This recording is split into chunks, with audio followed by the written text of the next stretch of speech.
E eu tenho que fazer esse papel aqui de correr um pouco. Iris Cantor, é agora a próxima. É professora, doutora do Departamento de História da USP.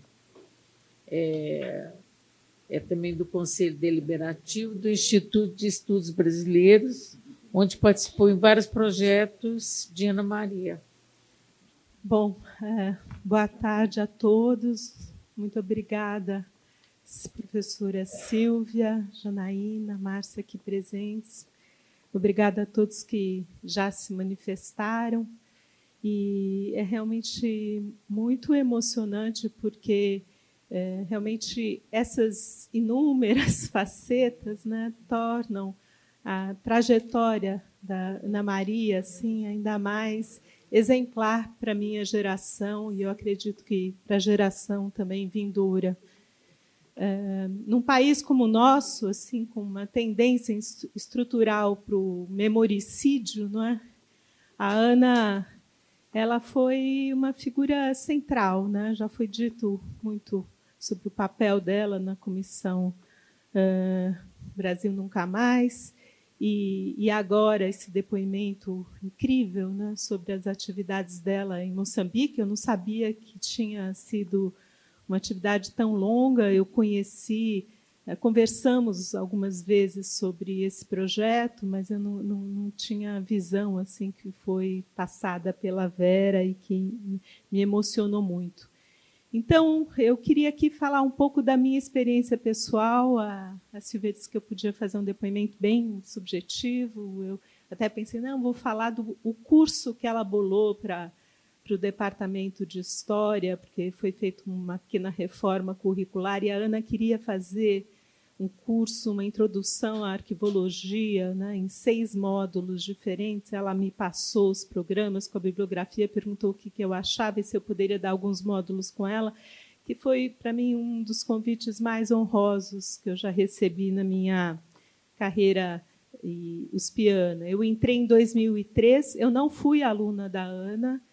Quando eu entrei na graduação em 1982, por algum motivo eu tive um outro professor, vinha encontrar com a Ana no final dos anos 90, na sala do professor Istvan Yankso, que era muito amigo da Ana Maria, e o professor Istvan me deu em mãos um projeto que ele, a Ana Maria e o professor José Reinaldo Lima Lopes tinham proposto, né, que era um grande levantamento sobre a legislação colonial e imperial, projeto que chamava Nomos, e eles iam apresentar esse projeto na FAPESP.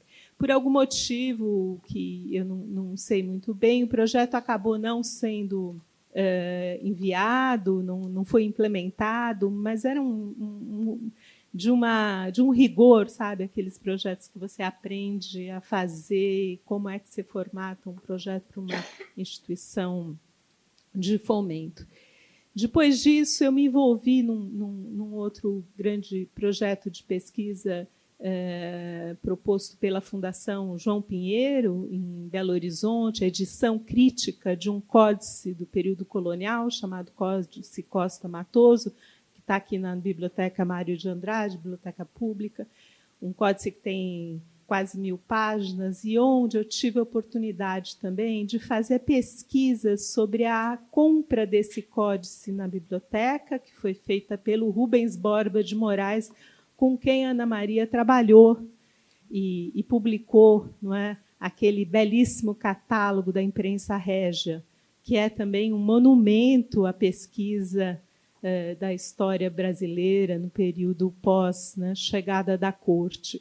E graças a uma parte da Ana Maria era também uma das depositárias da coleção do Rubens Borba de Moraes, né, e ela conviveu muito com ele, então nós tínhamos assim essas afinidades, né, e isso fez com que nos aproximássemos.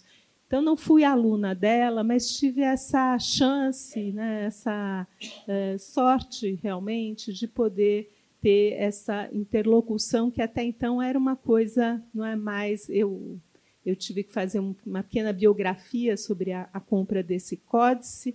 O Rubens Borba de Moraes era o diretor da Biblioteca Pública Mário de Andrade, na época que o Códice foi comprado, então fui estudar a trajetória, né, e custodial desse manuscrito.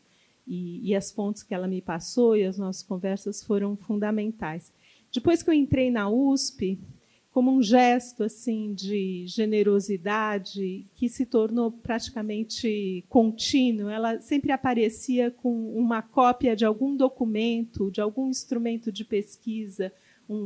Às vezes me mandava PDF, às vezes mandava imprimir o PDF, encadernava e me dava de presente.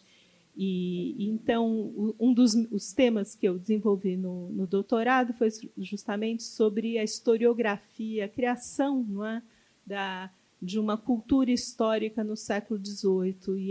E a Ana, então, me passava os tratados de diplomática, né, de autenticação de fontes que foram elaborados no final do século XVII. E tínhamos essas conversas de muita erudição, muitos jantares na casa dela, e onde também eu nunca saía sem um exemplar, sem um catálogo. E essa paixão da Ana pelos instrumentos de pesquisa é uma das coisas que mais me mobiliza e pela qual eu acho que nós também devemos lutar num país, não é, cujos arquivos têm tantas dificuldades de manutenção e de valorização, não só do ponto de vista da digitalização, da preservação, mas assim da organização do conhecimento, da criação dos indexadores, né? Disso que vocês já tanto falaram, que vale a pena retomar, quer dizer, desse rigor na classificação dos tipos documentais e uma cultura arquivística que ainda não está suficientemente desenvolvida nos nossos cursos de graduação.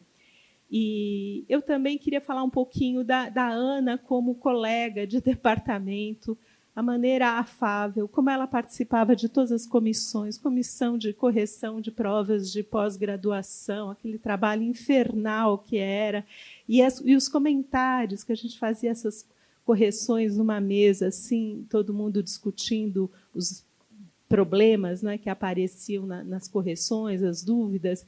E esse era um dos momentos assim mais felizes da minha vida departamental, não é? Discutir com a Ana as questões que apareciam na prova, porque ela devia ser filha de Oxóssi, mas Xangô, porque ela tinha assim um tino, né, para aquilo que era o futuro, né? Era uma mulher que estava sempre assim preocupada, né, com a evolução dos suportes, né, a evolução dos processos, né, de memorização e capacidade de construção coletiva de uma memória, né? E nesse sentido, como já foi dito, quer dizer, a questão do acesso à informação como direito, não é? E como pressuposto de um desenvolvimento, não é? E de uma equidade social, estavam sempre no horizonte. Essa militância dela em tudo. Eu me lembro ainda na pandemia, durante também o período do pandemônio, como ela se mobilizou contra essa tentativa de esvaziar o marco arquivístico brasileiro, né, a legislação que foi definida em 1991 e que hoje em dia também eu vi que a Associação dos Arquivos do Arquivo de São Paulo ontem lançou um manifesto também fazendo um apelo, né, pela manutenção, né, e de critérios mais seguros, né, para as atividades ligadas à arquivologia pública. Então, esse tipo de coisa acontecia com frequência e eu fui dar um curso de pós-graduação, chamei a Ana para fazer a abertura e eu comentei com ela, olha, Ana, era um momento justamente de 2021, nós vamos ter na sala de aula um elemento que eu não aceitei a inscrição, ele é da aeronáutica, eu acho que ele está aqui um pouco a passeio, e eu estou um pouco preocupada, mas eu não tive como, né, constranger, porque ele apareceu no sistema. Foi um negócio bem estranho. Bom, vocês precisam ver o que a Ana fez, então, na conferência dela, a aula assim, de cidadania que ela deu, e que eu acho. E o menino desapareceu, nunca mais veio, né? E com aquela elegância, aquela descrição e sutileza, né, que também eram uma das suas características mais evidentes. Eu também queria comentar, porque eu sei, a professora Raquel Gleiser está aqui, eu tento elaborar um pouco as minhas afinidades, né? Eu acho que uma delas é essa preocupação que a Ana tinha também com a ausência de uma cultura, né, de edição crítica de fontes.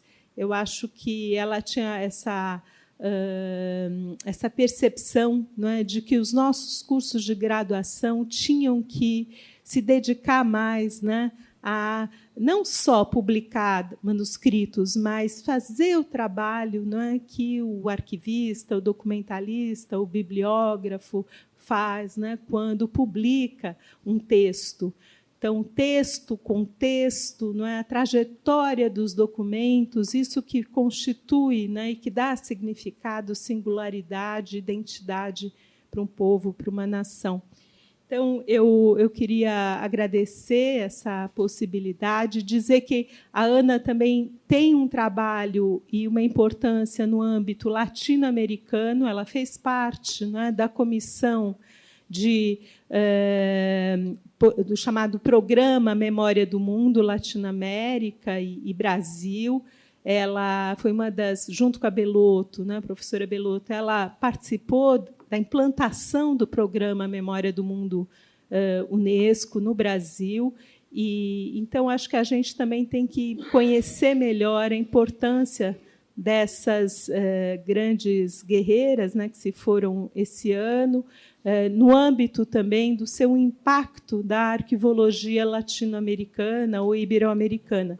Tem toda uma série de reflexões que elas faziam sobre a natureza, né, dos impérios ibéricos, como que eles definiram a burocracia e, portanto, a arquivologia também tinha que estar atenta a essa cultura.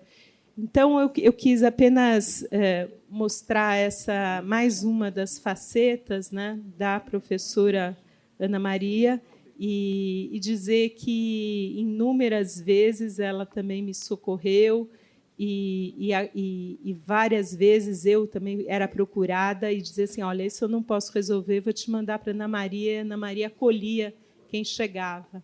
Então, muito obrigada e por essa sessão de consolo e de retrato coletivo, né, de uma figura que é lapidar para todos nós. Obrigada. Obrigada, professor. Muito obrigada. Olha, eu vou dar continuidade aqui. É Silvana Goulart, a próxima.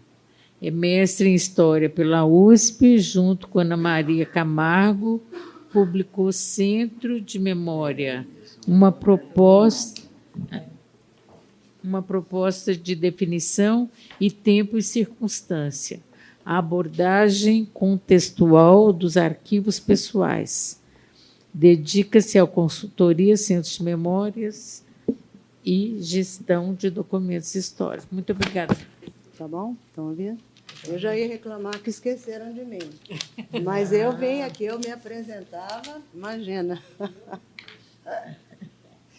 Então, eu estou encantada com essa oportunidade de ouvir tantas coisas assim, que me ampliou demais. Acho que mais perto do microfone, para poder gravar. E melhorou? Tá. Bom, eu conheci a Ana Maria, gente, há muito tempo atrás, no Arquivo Público de São Paulo, né? No Arquivo do Estado, né? E quando eu fui trabalhar em 1981, né? E eu passei a participar da equipe coordenada por ela de projetos que, naquele momento, o arquivo estava vivendo. O arquivo estava vivendo uma fase muito feliz, né? Porque tinha conseguido um convênio com a imprensa oficial e tinha recebido muitos estudantes e recém-formados, muitos historiadores que estavam, então, ocupando aquelas salas, aquele local, né? E eu não tinha sido aluna da Ana, mas eu percebi muito rápido a admiração que os meus colegas de trabalho tinham por ela, né, os ex-alunos. E percebi muito rápido também a sua seriedade, o rigor e a elegância, né? Eu percebi que ela falava como a gente escreve. Isso daí foi uma coisa que me impressionou de cara, né? Bom, o arquivo, naquele momento, ele se organizava estrategicamente com as novas tendências arquivísticas francesas, espanholas e canadenses, né, sobretudo.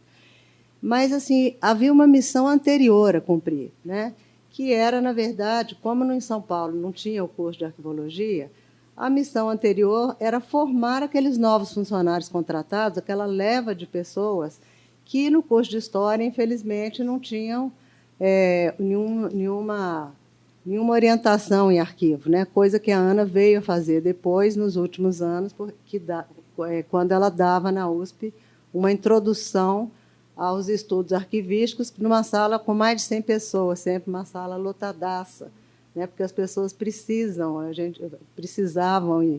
muito desse tipo de orientação, né? E então, quer dizer, o Arquivo do Estado comprou essa missão para si, né? Enfrentou essa missão de formar essas pessoas, né? E eu acho isso importante, porque eu acho que ali se consolidou.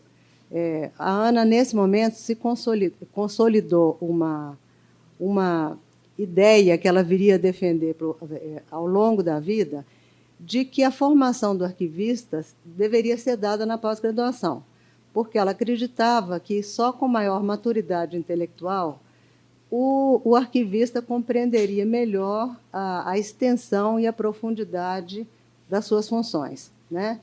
Isso, quer dizer, eu achei importante levantar, porque era uma convicção da Ana. Ela e a Heloísa, várias vezes, elas não concordavam necessariamente. Diz a Ana que converteu a Heloísa, eu não sei. Tá? E, então, no Arquivo do Estado, em função dessa necessidade, ela foi mestra informal, mas constante. E assim, as discussões ali eram de alta voltagem. E, naquele tempo, e com muita paixão, ela fez muitas conversões à causa dos arquivos. A minha, por exemplo, se deu naquele momento, tá? Anos 80. Bom, além do ensino, essa parceria com a IMESP no Arquivo do Estado fomentou muitas publicações de periódicos. O arquivo começou a ter uma sequência, né, de periódicos técnicos de discussão da função, da descrição, etc. E eu me lembrei eu quis falar isso porque foi naquele momento que a imprensa oficial lançou uma caixa muito preciosa de facsímiles de documentos da Revolução de 32. Muita gente aqui deve conhecer essa caixa. Essa caixa era de documentos da Ana Maria, do pai da Ana Maria. Era um conjunto colecionado por Áureo Camargo, pai de Ana Maria, e certamente o culpado pela sua paixão de colecionista. Né? Então, a gente já sabia que o pai, desde o pai e do avô, já rondava esse engenho aí pela família. Né? E, bom, aí a Ana fez mais uma ousadia, de várias que foram comentadas aqui. Ela começou a trabalhar como consultora nos projetos do meu escritório, da Grifo, que é um escritório pequeno, quer dizer, saindo desse mundo universitário, ela teve a coragem de começar a trabalhar em projetos que a gente estava desenvolvendo em relação a organizar arquivos históricos, pesquisa e projetos editoriais. Né? Para mim, foi muito importante continuar aquele diálogo, né, que havia começado no Arquivo do Estado e que vinha continuando também por meio dos cursos que a Ana ministrava na Associação dos Arquivistas de São Paulo. Né? E nós fizemos duplo algumas vezes nesses cursos. Né? Aqui já foi mencionada a importância da Associação dos Arquivistas na formação e, de fato, e continua. Né? Depois da pandemia, isso daí se multiplicou, né, Ana Célia? Muito legal. Bom, uma vez foi especial, nessas duplas que a gente fazia, né, em aulas na associação, né, dadas no Arquivo do Estado. Fisicamente eram dadas no Arquivo do Estado, mas eram promovidas pela associação. Então, a gente fez uma coisa, uma molecagem, que a gente ria, e depois a gente ria muito tempo depois, pensando como é que podia. Né? A gente classificou e organizou o arquivo de um advogado, de um literato paulista, e ficamos lá dias organizando, e depois a gente desmisturou tudo. Porque aquilo ia ser organizado pelos alunos, era uma turma enorme, mas assim, a gente não podia dar spoiler, né? Então a gente organizou tudo e desorganizou na última hora, colocou em caixa e levou, e enfim, e foi uma experiência muito legal, né? Porque a gente já tinha tido a vivência daquilo e foi muito legal. E os arquivos pessoais, então, foram uma paixão comum, né? Eu também gostava muito disso, já tinha feito isso no Arquivo do Estado um pouco, né? E a Ana tomou a defesa dos arquivos pessoais, e essa é outra tese que ela defendeu, que eu gostaria de mencionar aqui. Né? Havia uma descrença dos colegas, que eu chamo de passadistas, em relação ao estatuto dos arquivos, o estatuto arquivístico dos arquivos pessoais. Né? E a Ana defendeu isso a vida inteira. Né? Ela, com aquela argumentação irrepreensível, né? Mostrou o tempo todo que os arquivos pessoais têm o mesmo, quer dizer, cabe o mesmo rigor, quer dizer, você pode aplicar o mesmo rigor metodológico e que, enfim, desabando, destruindo um pouco essa ideia. E isso foi assunto de um dos ensaios mais brilhantes que ela escreveu, que chama Arquivos Pessoais são Arquivos, né? E isso para a revista do Arquivo Público Mineiro, né? Eu acho. Bom, aí outra aventura que a gente viveu muito legal e que durou até agora, né, até antes dela morrer, foi a organização do arquivo do Fernando Henrique Cardoso. A gente já tinha começado a organizar esse arquivo antes, porque ela foi convidada a opinar sobre o arquivo do Fernando Henrique aqui em São Paulo, o arquivo como sociólogo e professor. E depois, quando se criou a fundação, e aí que recebeu todo o arquivo presidencial, né, do Fernando Henrique, a gente foi trabalhar lá, e já com uma equipe maior e tudo. E eu acho que lá a gente conseguiu testar uma metodologia de tratamento de acervos com uma possibilidade de inovar. Né? Eu acho que a gente teve que se enfrentar com os documentos, porque eu acho que esse acervo presidencial com o qual que está alocado, né, na Fundação, é um acervo muito difícil, um arquivo muito difícil. Né? Ele é muito lacunar, ele é muito complexo. E eu acho que a gente conseguiu enfrentar isso e colocar em letra de forma uma metodologia que surgiu disso. Né? Eu acho que a Ana foi muito corajosa nisso, e a coragem, sobretudo, foi dela, né? Porque ela tinha um legado metodológico a defender, constituído a partir da sua docência. Né? E eu acho que ela foi muito corajosa porque essa metodologia ela discute e discorda de muitas coisas muito estabelecidas. Né? Bom, aí a gente escreveu esse livro, a gente colocou essa metodologia no papel, de descrição de arquivos pessoais, mas não só, e não foi fácil escrever junto, nós éramos muito teimosas, né? Mas a gente conseguiu chegar a um denominador comum e sobreviver à luta apaixonada pela forma perfeita. Uma coisa que ainda ninguém mencionou era a obsessão da Ana pela forma perfeita. Né?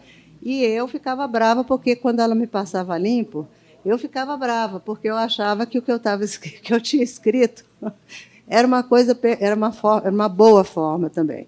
Mas, enfim, sobrevivemos. Né? Bom, para a Grifo, a Ana continuou consultora de vários projetos nossos. Ela foi um ponto de equilíbrio muito grande, porque a gente ali trabalhava com acervos a gente começou a implantar centros de memória e a lidar com acervos muito difíceis, muito lacunares, e principalmente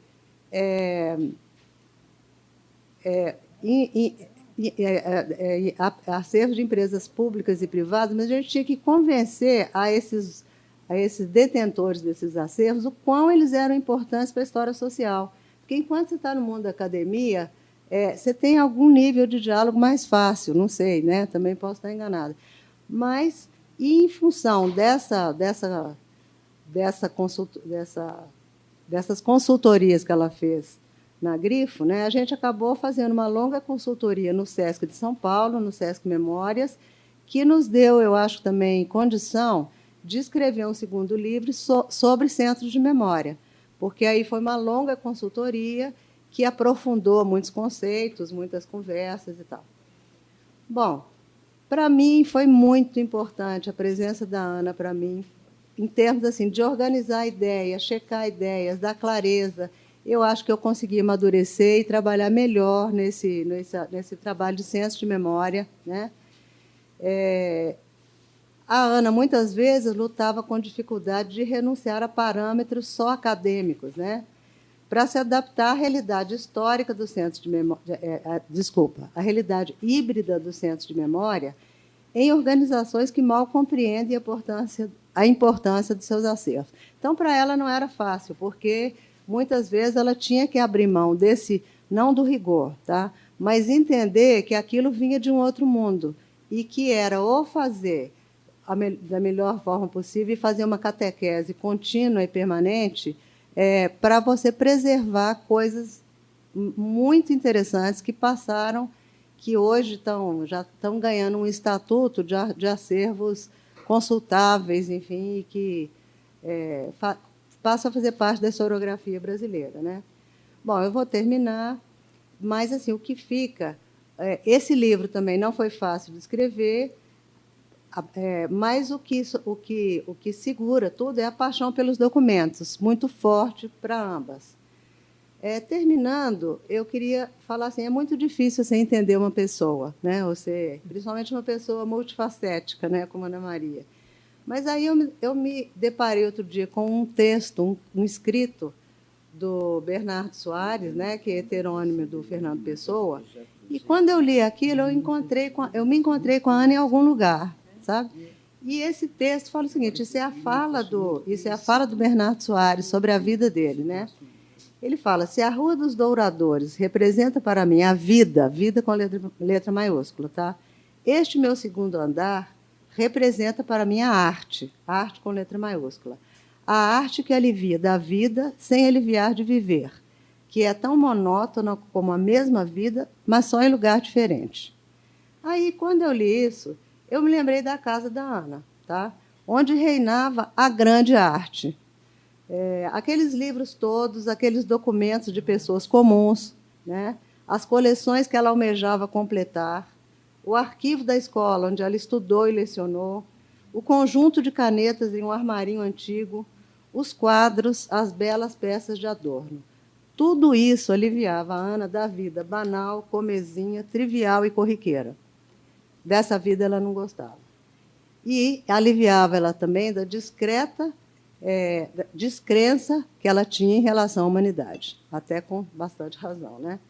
Voltando ao Fernando Pessoa para terminar a frase. Sim, ainda falando, a fala do Bernardo, né, Soares. Sim, esta Rua dos Douradores compreende para mim todos os sentidos das coisas, a solução de todos os enigmas, salvo o existirem enigmas que é o que não pode ter solução. Então é isso, gente. Enigmas, ambiguidades, mistérios, incógnitas, não tem solução mesmo. Mas, para mim, ficou uma pequena chave, que essa chave, para mim, se chama paixão. Que eu fiquei contente porque eu ouvi essa palavra sendo repetida em muitas das falas das pessoas que estiveram aqui, que falaram sobre Ana. Muito obrigada. Obrigada, Silvana. Muito obrigada. Muito obrigada. Aqui nós temos que correr um pouco. Agora é a Carla Maestrini, que é mestre... Cadê a Carla? Aí. Mestre pela PUC, doutoranda do Programa de Pós-Graduação em História Social e ex-orientanda de Ana Maria. Boa tarde a todas e todos os presentes. É uma emoção poder estar aqui falando, né, da Ana Maria, da presença dela, da importância dela na minha vida, da minha trajetória, assim como na de todos os os presentes. E eu fiquei me indagando, né? Após tantas falas precisas, bonitas, emocionantes, né? O que me resta dizer sobre Ana Maria? A Ana Maria, ela sempre exerceu um grande fascínio sobre mim. Eu entrei no curso de História, fui fazer História na PUC, e descobri que existia o Arquivo do Estado e descobri que eu, além de professora de História, eu poderia ser historiadora e que eu poderia trabalhar no arquivo. Então, isso me abriu um novo mundo, né? uma outra área de possibilidade de atuação. E, em 2006, alguns colegas, amigos muito próximos, foram trabalhar no Arquivo do Estado, com a Sônia Troitinho, que era a nossa querida chefe, que deixou aqui também a sua fala em relação à Ana. E, na época, a Sônia ela era orientada, ela fazia o mestrado, depois o doutorado com a Ana Maria, e nós pensávamos, nossa, a Ana Maria, que privilégio que a Sônia tem, que ótimo, né? Então, ela tinha essa possibilidade, ela estava perto ali da professora, da Ana Maria, e nós ficávamos, né, imaginando como que seria ser orientado por uma pessoa como ela. E aí, até que um dia, desenvolvendo uma pesquisa que eu fazia no estágio, no Museu da Saúde, lá no arquivo, eu me deparei com a Ana Maria. E eu fiquei assustada, porque eu falei, mas ela é muito simples, ela é muito acolhedora. Ela não tinha um perfil aliás, ela sempre foi uma grande intelectual, uma grande referência, mas sempre foi uma pessoa muito acessível. E, normalmente, nós não estamos acostumados, né, a nos deparar com pessoas assim, principalmente um estudante, né, ainda de graduação, encontrando com uma grande professora, com uma grande referencial, né, dos estudos na área de arquivologia. Então, isso foi gerando um encantamento ainda maior pela Ana. Eu acho que, assim, como muitos, né, já disseram, eu vou voltar a repetir que a Ana Maria ela era um ser humano ímpar.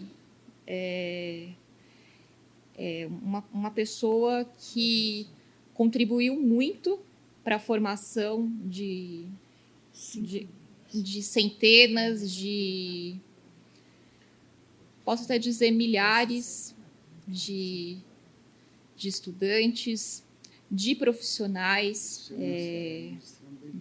que atuavam nos arquivos, nas bibliotecas, nos centros de memória. A Ana Maria, né, isso já foi dito, mas é importante reforçar também, ela é um grande referencial para os estudos da área da teoria da história, da arquivologia no Brasil, na América Latina, no mundo. Um ser humano ímpar, cujo legado cujo seu legado é de uma vida dedicada à militância junto aos arquivos, junto ao patrimônio documental. E esse legado, tenho certeza que ele jamais vai ser esquecido, ele jamais vai ser apagado. A Ana, ela era uma grande humanista, ela era extremamente sensível e tinha um entendimento muito claro e muito aguçado da realidade que ela estava inserida. Por isso, ela conseguia ela conseguia se fazer entender, ela conseguia dialogar com as pessoas mais diversas possíveis, ela conseguia se inserir em todos os espaços. Então, se ela soubesse que tinha um conjunto documental, um arquivo num local X, ela se dirigia, ela dava um jeito de chegar até lá. algumas vezes ela falava para mim que ela tinha muito interesse em conhecer o arquivo do PCC, porque ela sabia que era um Estado paralelo. Ela falava, é um Estado paralelo, então ele tem as suas regras, a sua organização, e ele chega onde os braços do Estado oficial não chegam. Ela falava, eu queria muito estudar esse arquivo do PCC. Então, a Ana tinha esse pensamento sempre aguçado, e para ela, qualquer arquivo era um arquivo, não existia uma hierarquia. Então, eu vou aproveitar essa deixa até para fazer um adendo à fala da Vera, que relatou o trabalho da Ana Maria com o acervo da Cláudia Wonder. O acervo da Cláudia Wonder ele ia ser jogado fora. Ele foi enviado para um centro de documentação em que uma amiga trabalhava, e a chefia disse, olha, isso aqui não tem a ver com os nossos interesses, então pode jogar fora. Essa amiga ficou desesperada e me procurou e falou assim, você tem um amigo que trabalha no Museu da Diversidade, não tem? Eu falei, sim, eu tenho um amigo que, por sinal, era também aluno da Ana Maria. Ela falou, olha, a chefia pediu para descartar, jogar fora isso aqui, e eu estou desesperada, eu preciso... Ela falou assim, esse acervo é importantíssimo, ele é muito representativo para um grupo, para a sociedade. O que a gente faz? Ela falou, mas ele não pode sair de lá, tem que ser alguma coisa na surdina. Aí eu entrei em contato com esse amigo, que à época trabalhava no Museu da Diversidade, e aí nós fizemos... E aí, na surdina mesmo, né, nós pegamos, colocamos esse acervo nas bolsas, e de uma forma que ninguém soubesse que nós estávamos saindo da instituição com aquilo que ia ser jogado fora, nós levamos esse acervo, e esse acervo ele foi muito bem recebido no Museu da Diversidade Sexual, e a Ana, quando soube desse acervo, ficou encantada e pensou, nossa, a gente precisa pensar numa metodologia de organização dessa documentação, mas não pode ser uma metodologia convencional, então, e ela desenvolveu um trabalho belíssimo ali dentro. Ela foi, mais uma vez, extremamente generosa, porque esse trabalho ele foi convidado a ser apresentado em Berlim. E esse meu colega, esse meu amigo, não tinha condições de apresentar o trabalho. E a Ana Maria falou, não, você vai. Ela falou, não, eu vou te ajudar, eu vou conversar com os professores, nós vamos fazer uma vaquinha e você vai apresentar esse trabalho, é a sua chance. E foi de uma importância tão grande, e foi o que motivou também esse meu colega a hoje estar... Hoje ele é arquivista do Museu da Língua Portuguesa, está desenvolvendo seus trabalhos na área acadêmica, mas eu acho que se não fosse pela Ana Maria, ele não estaria traçando um caminho tão brilhante, né, e tão bonito que ele está traçando, assim como todo mundo, né, eu acho que esteve perto, né, da Ana Maria, que recebeu esse incentivo, essa força, né, pôde traçar. Então, nesse sentido, a Ana, ela formou, ela cativou e ela apoiou centenas de estudantes e profissionais a trilharem um caminho da preservação, do respeito, do reconhecimento e da importância do patrimônio documental. A Ana, ela sempre frisava que os funcionários de arquivos públicos, isso eu me coloco aqui, né, pois eu trabalhei como 9 anos no Arquivo Histórico Municipal, nós tínhamos uma função social muito importante e muito bem definida, mas que, infelizmente, nem todos enxergavam. E a Ana frisava, nós estamos aqui prestando serviço essencial à população e ao Estado. Ela falava, o nosso trabalho é essencial. Nós estamos aqui, nós somos um cartório, nós temos os registros das garantias dos direitos individuais, dos direitos coletivos, os registros das ações do poder público, dos grupos. Então, ela falou, e qual é o nosso trabalho? É poder propiciar o acesso a essa documentação, de que nos adianta ter os documentos se nós não conseguimos, né, facultar o acesso. Então, essa busca, né, essa luta, né, mesmo para facilitar o acesso, né, para o desenvolvimento de instrumentos de pesquisa, de metodologias que fizessem com que o hiato que se colocava entre o cidadão, o pesquisador e o documento, ele fosse dissipado. Então, a Ana trabalhava constantemente para buscar desfazer, para buscar aproximar cada vez mais o documento, a informação nele contida, né, de todos os que precisassem, os que precisassem e que necessitassem ter acesso às informações. Então, ao longo desses não tantos anos de convívio, assim como o colega, o José, eu acho que também conheci a Ana em 2007, 2006, então, esses poucos, né, 15, 16 anos de convívio, eu devo, né, a Ana muitos ensinamentos teóricos, práticos, de vida,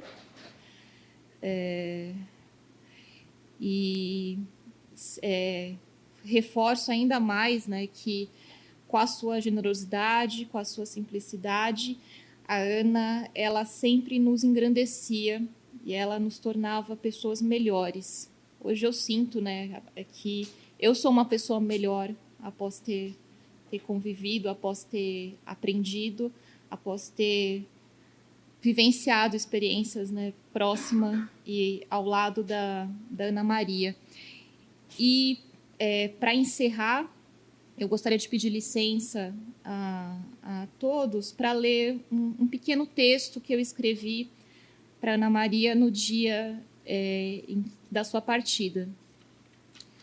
São algumas palavras que eu gostaria de ter dito para Ana Maria e, infelizmente, não tive condições de fazê-lo. Querida Ana, a vida foi generosa ao colocá-la no meu caminho. Contudo, não houve tempo suficiente para concluirmos os projetos que havíamos iniciado. Tampouco tivemos tempo de tomar novamente aquele sorvete de melona que você tanto gostava. No que foi, creio eu, nossa última conversa, você me pediu para que não esmorecesse, que seguisse adiante, mesmo com tantas feridas abertas, dores e incertezas. E assim o fiz, Ana. Retirei do caos uma nova base para me reconstruir. Queria ter lhe contado isso. Queria ter lhe mostrado os avanços da tese. Queria ainda ter aprendido muito mais com você.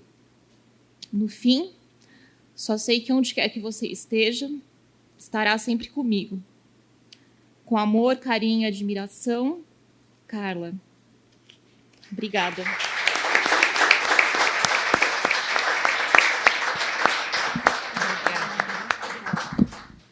Obrigada. Carla, obrigada. E você vai continuar aprendendo com ela, nós todos. Porque o que ela, né, eu estou aprendendo tanto aqui, nesse momento. Olha...